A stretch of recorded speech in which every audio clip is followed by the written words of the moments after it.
How many times have you found yourself in situations where someone's harsh words left you speechless, wishing you had the perfect response? Or where you felt anger boiling inside while someone casually dismissed it with, "Relax, I was just joking"?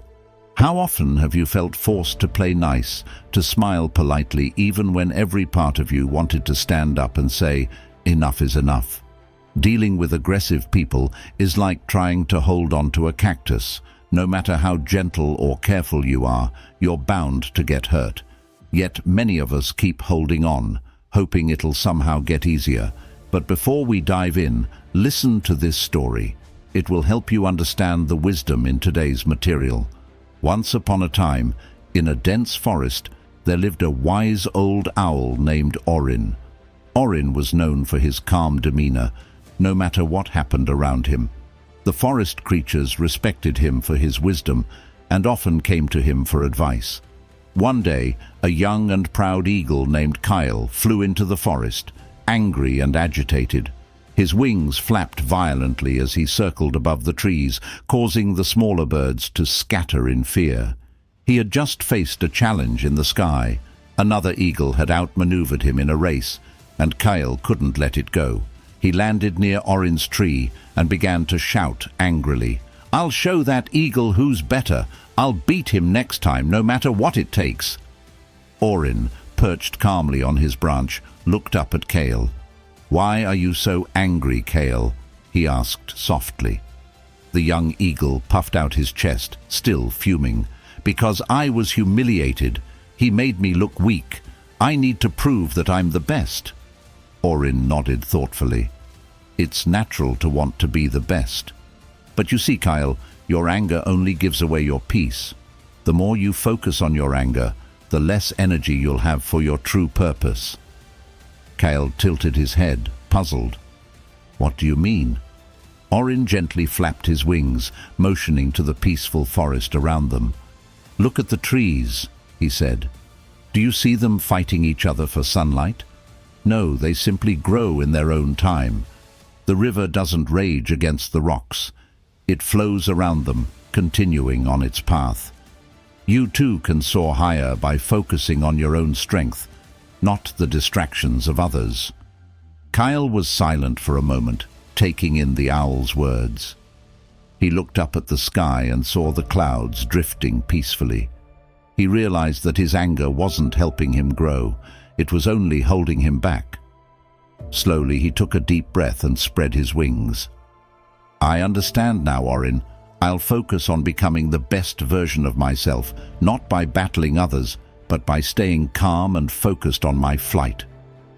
And so, the eagle flew away, not with anger, but with purpose and clarity. From that day on, Kyle became known not just for his speed, but for his wisdom and grace, much like the wise owl who had helped him see the true path forward. In today's video, we'll explore 9 Stoic techniques for dealing with aggressive people. These methods will help you stay calm and might even make them regret their actions. Stick around for the last point. It could change how you handle conflict forever. Technique number 1. Understand their perspective. Have you ever noticed how often we let other people's emotions pull us into their storms? Especially with aggressive people, it's easy to feel trapped in their energy, questioning our own actions or feeling a surge of frustration. We often react without thinking, as if we're somehow responsible for fixing or countering their aggression. But in reality, all this does is drain us. We're left exhausted, frustrated, and sometimes even doubting ourselves. Yet there's a way out of this cycle, one that Stoic philosophy teaches us. Imagine someone's anger as a storm. You can stand in the middle of it, letting the wind and rain whip you, or you can step back, observing from a safe distance. When you take a step back, you realize something. Their aggression is rarely about you. More often than not, it's a reflection of something going on inside them, an internal storm of their own. Maybe they're carrying pain, insecurity, or fear. Understanding this can be transformative, a way to protect your own peace, and approach them with a new sense of calm. Picture a glass of muddy water. If you shake it, it becomes cloudier, harder to see through. But if you leave it to settle, the mud sinks and the water clears. The same goes for aggression. When we stop reacting, we give their emotions space to settle, and in that space, we can begin to understand where they're coming from. We don't have to agree with them or condone their behavior, but by understanding, we regain control, not of them, but of ourselves. Take a moment to imagine the next time someone acts aggressively towards you. Instead of jumping to defend yourself or getting angry, pause. Ask yourself, what might be going on with them? This doesn't mean letting them walk all over you or excusing their actions. It's about choosing to observe without getting pulled in. Think of it as standing on the shore, watching the waves crash, but remaining dry yourself. This distance protects you. It keeps you from getting dragged into the tides of their emotions. You can also apply this in smaller situations. Imagine you're waiting in a long line and someone is pushing, clearly irritated. Rather than letting their mood sour yours, step back mentally and consider. Maybe they're in a hurry, dealing with a stressful day. By choosing to see their perspective, you don't absorb their frustration. You become the observer of the situation, not the participant in their anger. This doesn't mean letting others get away with treating you poorly, but in choosing to understand rather than react, you break the cycle. You give yourself permission to stay calm, to observe, and to control what you can, yourself. Over time, this becomes a kind of emotional armor, one that shields you from the impact of others' negativity. Next time you find yourself facing someone's aggression, take a breath. Remember that their storm doesn't have to become yours. Instead, observe, understand, and let them carry their own burden. As the Stoics teach, only you have control over your mind and your reactions. Use that control wisely. So, are you ready to approach aggression differently? Technique number 2, the art of stone-faced staring. Have you ever noticed how quickly people lose control when they're faced with silence? Especially when someone is trying to provoke you, they expect a reaction, a flare of anger, a hurt response, something to show they've hit a nerve. But when you stay calm, showing nothing, it disarms them completely. This is the essence of stone-faced staring. It's not about challenging them, but about letting their own aggression echo back at them. And in the calm of your silence, they're left with nowhere to direct their energy. Imagine this. Someone is yelling, throwing insults, or trying to get a rise out of you. Normally, you'd feel compelled to respond, to defend yourself or explain. But what if instead you just looked at them, face as calm as a still lake? You listen, but you don't react. You watch them with an expression that says, "I see you, but I am unmoved." In this moment, you become untouchable. They're left to stew in their own words, with nothing to feed off of. It's as if you're holding up a mirror to their behavior, showing them their aggression while refusing to let it affect you. Think of a mountain standing tall and immovable in the face of a storm. The winds rage, the rain pours, yet the mountain stands firm, unmoved, unshaken. This is the strength you channel with a stone-faced stare. When you choose not to react, you're showing that their words have no power over you, that your peace is beyond their reach. In that silence, you send a message more powerful than any words. Now, this doesn't mean you're ignoring them or pretending they don't exist. You're simply choosing to let their anger pass over you like a breeze. It's a practice in self-discipline, a decision to control your own emotions, no matter how hard they try to provoke you. By staying silent and calm, you demonstrate an unbreakable strength that they cannot penetrate. The next time someone tries to pull you into an argument, try it. Let them see a calm expression, one that's beyond their reach. Hold your gaze steady, breathe slowly, and keep your face neutral. you'll find that their aggression begins to fade. They may even stumble over their words, wondering why their tactics aren't working. This disarms them, leaving them to confront their own behavior in the silence you've created. In that space, they're left to consider their own actions, often with a sense of discomfort they didn't expect. Practicing the art of stone-faced staring takes time and control.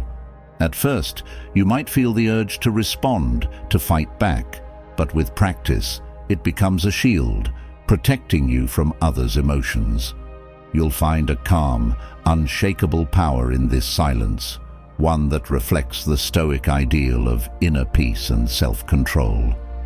This is your strength, your reminder that only you have control over how you react. So the next time you face aggression, try it.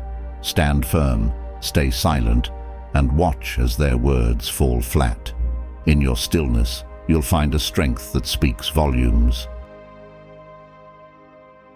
Technique number 3. Avoid engaging in arguments. Have you ever noticed how arguments have a way of spiraling? One small disagreement can turn into an exhausting battle of words, leaving you feeling drained and frustrated. The Stoics understood that arguments are often a trap. They pull you in, provoke your emotions, and consume your energy. That's why one of the wisest techniques they teach us is simple. Avoid engaging in arguments. By choosing not to argue, you keep your peace intact and refuse to give someone else control over your emotions. Imagine someone trying to provoke you, eager for a reaction. They throw out accusations, try to poke at your weaknesses, hoping you'll take the bait. But what if, instead, you simply chose to stay silent or gave a short, calm response? Something like, "I see your point," or "I don't feel the need to debate this." This isn't avoidance out of weakness. It's an intentional choice to protect your peace. You're showing them that their words don't have the power to pull you into unnecessary conflict. Think of arguments like quicksand. The more you struggle, the deeper you sink, losing your footing and wasting your energy. By refusing to engage, you're stepping out of the quicksand. You're choosing solid ground, keeping your balance, staying centered. It's a way of saying, "I value my peace too much to let it be disturbed by this." This doesn't mean you're letting others win or that you're ignoring issues. It's about knowing which battles are worth your time and energy.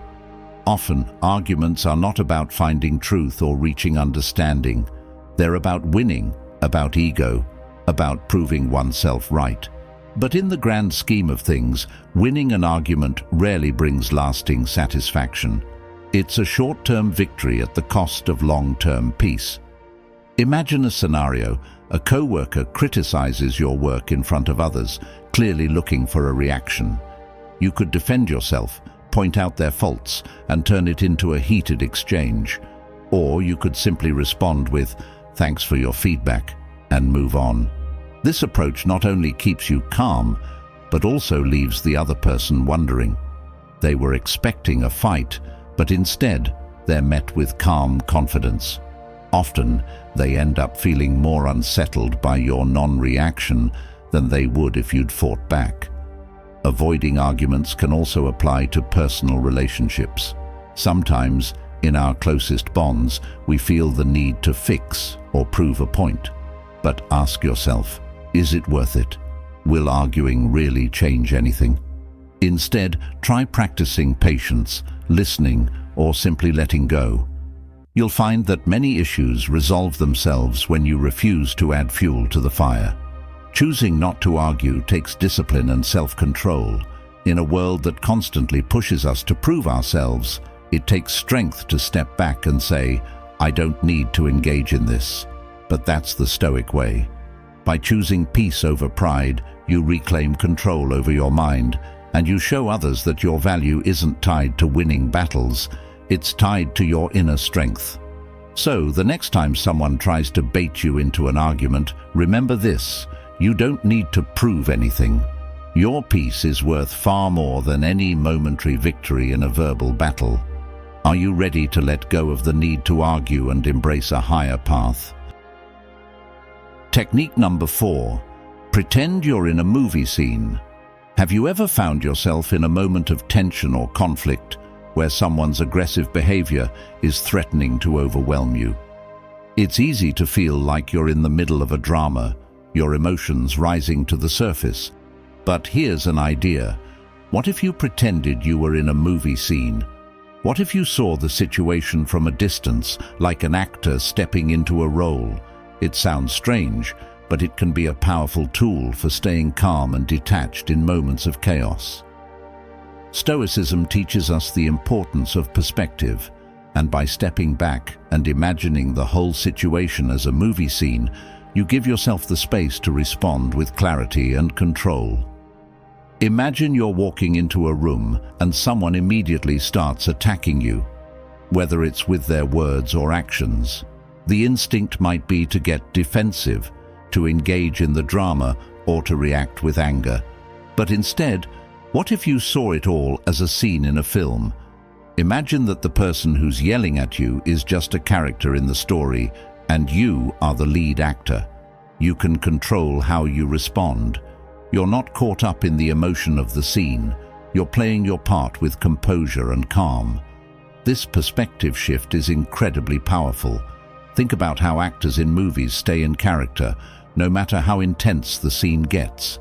They know when to raise their voice, when to show emotion, and when to stay silent. You can do the same in real life. Instead of reacting impulsively, you step into the role of someone who is composed, controlled, and unshaken by the external chaos. You're not the character who crumbles under pressure. You're the character who handles everything with grace. For example, let's say someone is getting aggressively in your face, shouting about something that doesn't even matter. If you can momentarily detach from the situation and imagine you're in a movie, it gives you the space to decide how you'll respond. You might choose to stay calm, speak slowly, and let the other person's words roll off you. In a movie, the lead character wouldn't waste time getting caught up in unnecessary drama. They'd rise above it. You can do the same. It's like putting on a mental costume of calmness and detachment. In this moment, you're not reacting based on your emotions. You're responding based on your character.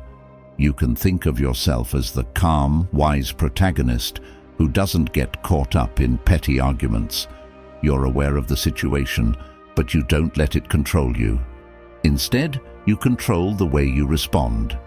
The beauty of this technique is that it empowers you to stay in control of your own emotions, regardless of what's happening around you. You're no longer a passive participant in the drama. You're the director of the scene, choosing the tone, the timing, and the way you want to react. You're not forced into a role. You create it.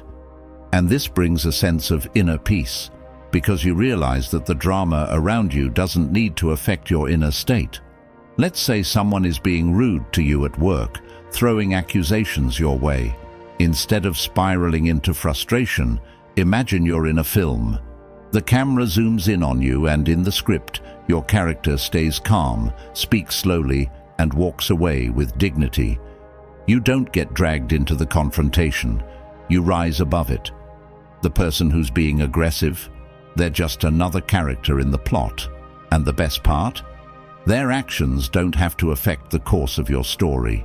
In personal relationships, this technique can be especially useful.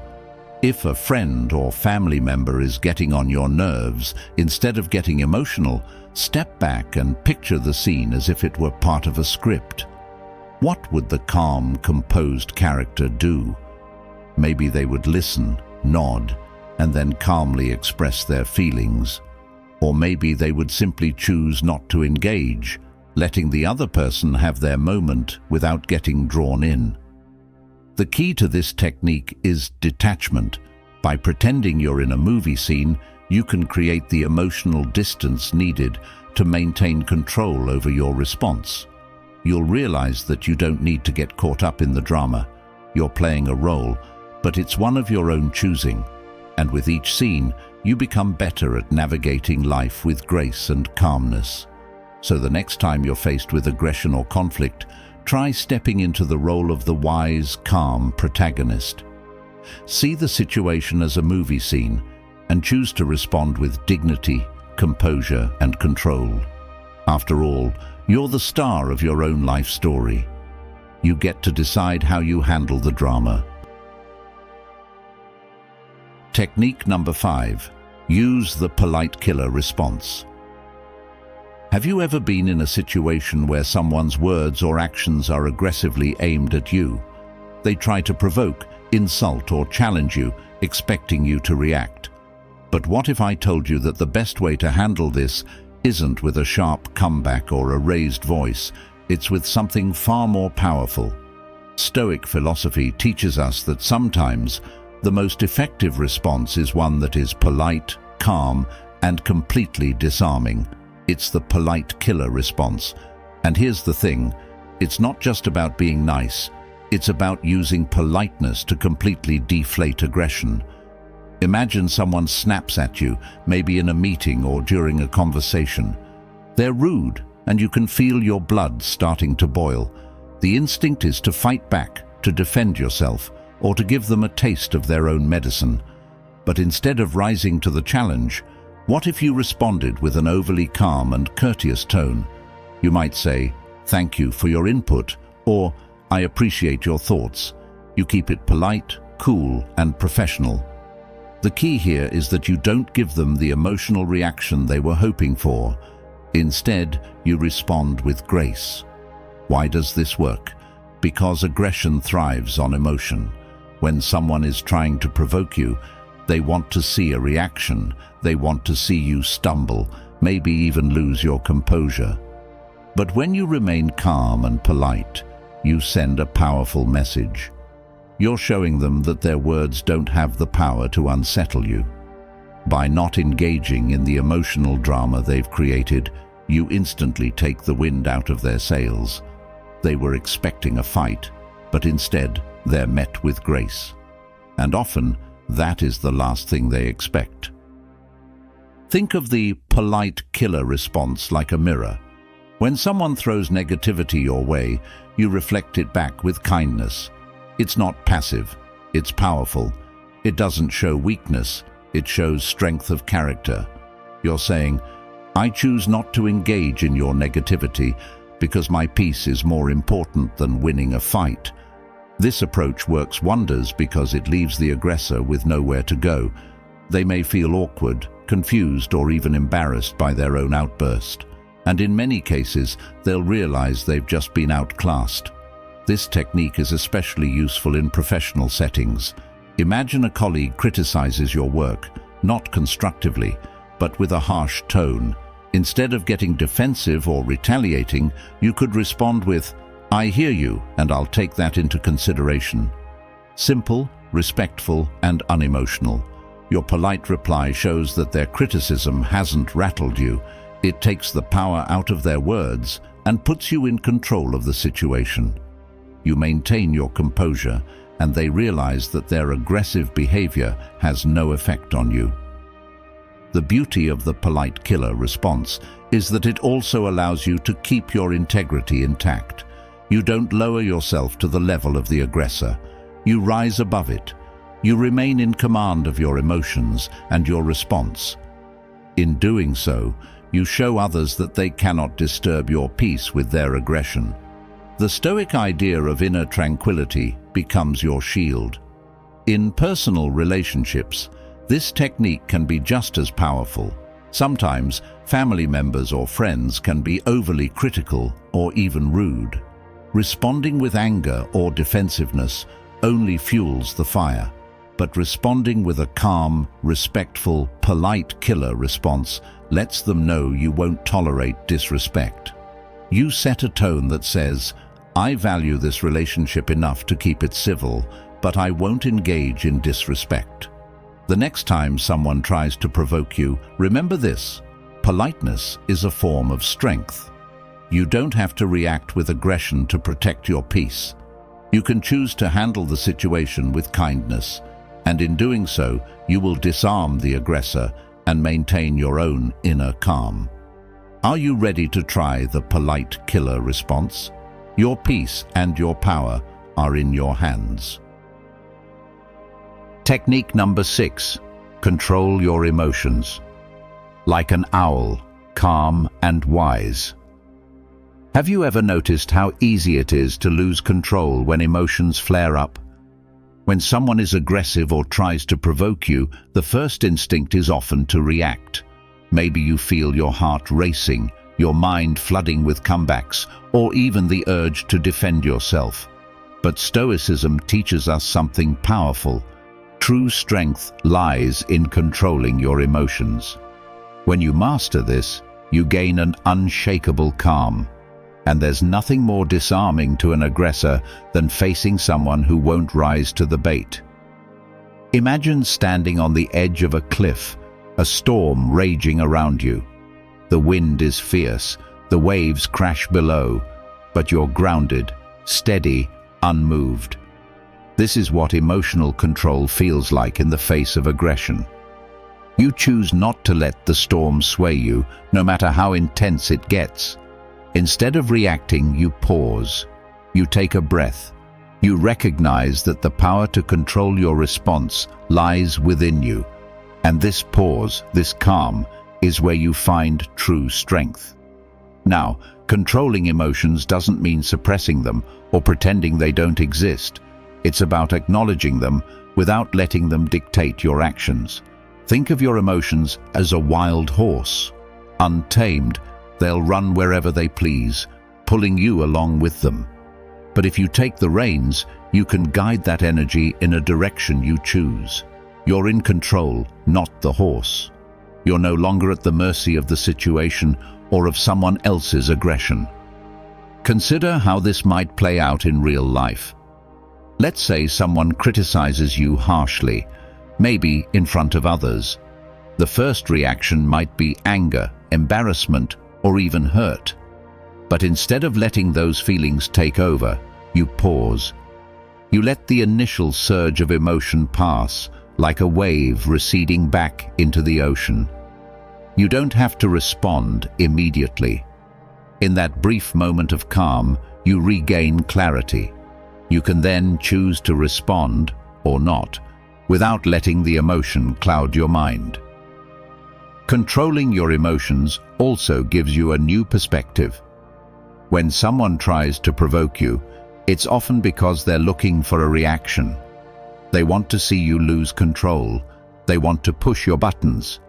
But by choosing calm over reaction, you show them that their words or actions don't have the power to disturb your inner peace. You're like a mountain, solid and unmoved, while they're the wind, passing by without lasting impact. This technique applies to everyday situations too. Picture being stuck in traffic, feeling frustration bubble up as minutes tick by. Instead of letting anger take over, you acknowledge the feeling, then release it. You remind yourself that getting angry won't make the traffic move faster. You regain control of your thoughts, choosing to find calm in the moment rather than letting it ruin your peace. Learning to control your emotions takes practice. At first, it might feel like you're holding back, forcing yourself to pause. But with time, it becomes second nature, a choice you make effortlessly, and the power it gives you is undeniable. By mastering your emotions, you show yourself and others that you are not a slave to impulse. You become a true Stoic, a person of strength and resilience, one who finds peace in every situation.